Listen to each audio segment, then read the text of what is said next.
Assalamualaikum warahmatullahi wabarakatuh. Alhamdulillahirrabbilalamin. Assalatu wassalamu ala asyrafil anbiya wal mursalin wa ala alihi wa sahbihi ajma'in. Amma ba'du. Pertama-tama mari kita bersyukur atas kehadiran Allah Subhanahu wa taala yang telah memberi bantuan dan kesempatan untuk saya menyelesaikan tugas ulangan tengah semester dengan mata kuliah psikologi umum yang berisikan resum gabungan materi-materi yang telah dipelajari. Materi pertama adalah tentang sejarah pertumbuhan dan perkembangan dalam psikologi. Sebelum tahun 1879, psikologi dipelajari oleh ahli filsafat dan ahli faal, sehingga dianggap sebagai bagian dari keduanya. Lalu, pada abad ke-19, William Wundt telah melepaskan psikologi dari ilmu filsafat dan ilmu faal, serta ilmu alam dengan mendirikan laboratorium psikologi pertama tahun 1875. Fase perkembangan dan pertumbuhan psikologi. 1. Psikologi kuno. 2. Psikologi sebagai ilmu yang berdiri sendiri. Aliran-aliran dalam psikologi. 1. Strukturalisme. 2. Fungsionalisme. 3. Behaviorisme. 4. Psikologi psikoanalisis. 5. Aliran humanistik. 6. Aliran Gestalt. Materi yang kedua, perkembangan manusia, teori, empirisme, nativisme, dan konvergensi. Dalam buku Human Development, definisi perkembangan manusia adalah proses perubahan dan kemantapan atau kematangan yang dilalui sepanjang rentang kehidupan seseorang.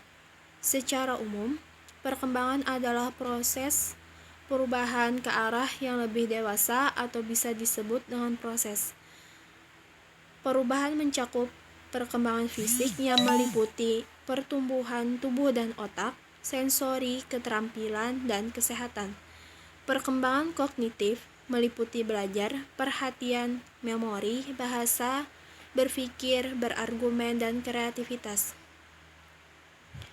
Tahap-tahap perkembangan manusia. 1. Masa bayi. 2. Masa kanak-kanak. 3. Masa preadolesan. 4. Masa adolesen. 5. Masa pematangan diri. Teori empirisme. Istilah teori empirisme diambil dari bahasa negara Yunani emperia yang berarti coba-coba atau pelajaran masa lalu. Teori empirisme menjelaskan bahwa psikologi pendidikan tentang kebenaran yang sempurna tidak diperoleh dengan akal, tetapi diperoleh dengan sumber dari panca indera individu, yakni mata, lidah, telinga, kulit, dan hidung. Tokoh perintis teori empirisme ialah seorang filosof bernama John Locke yang mengembangkan teori tabula rasa.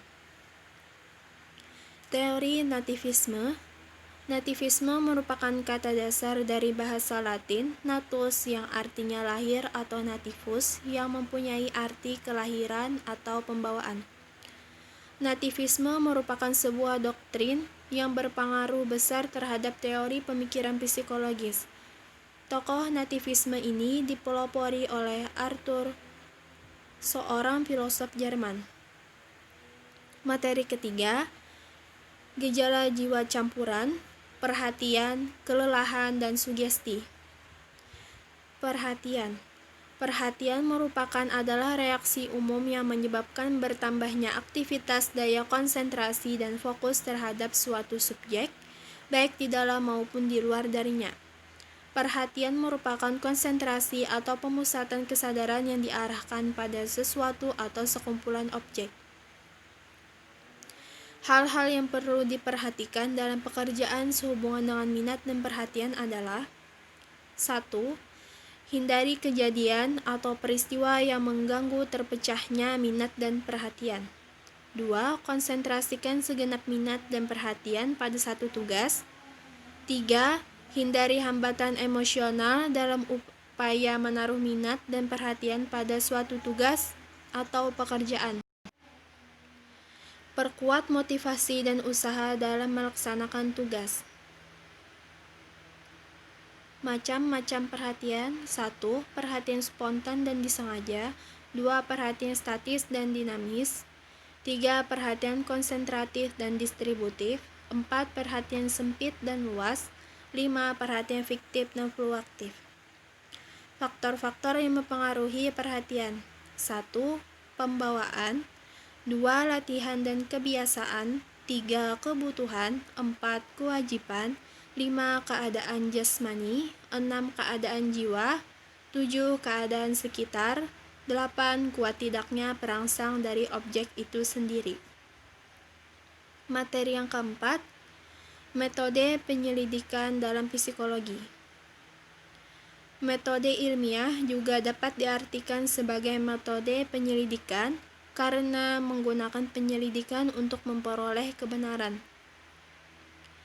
Metode ilmiah dianggap metode yang paling ilmiah karena mengarah kepada terbentuknya ilmu pengetahuan, sementara metode non-ilmiah membentuk ilmu pengetahuan berdasar pada akal sehat yang selanjutnya disebut dengan istilah common-sense.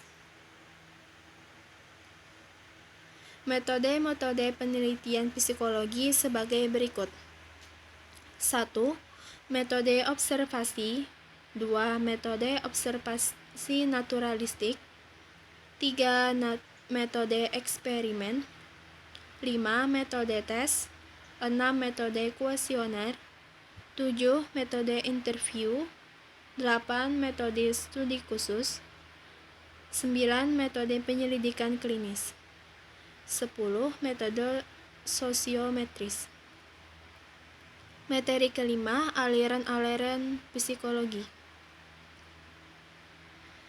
Berbagai aliran psikologi. 1. Aliran psikologi strukturalisme. 2. Aliran psikologi fungsionalisme. 3. Aliran psikologi asosianisme. 4. Aliran psikologi dalam psikoanalisis. 5. Aliran psikologi behaviorisme. 6. Aliran psikologi hormik. 7. Aliran psikologi gestalt. 8. Aliran psikologi humanistik. 9. Aliran psikologi kognitif. Sekian resum materi dari saya. Billahi taufiq wal hidayah. Wassalamualaikum warahmatullahi wabarakatuh.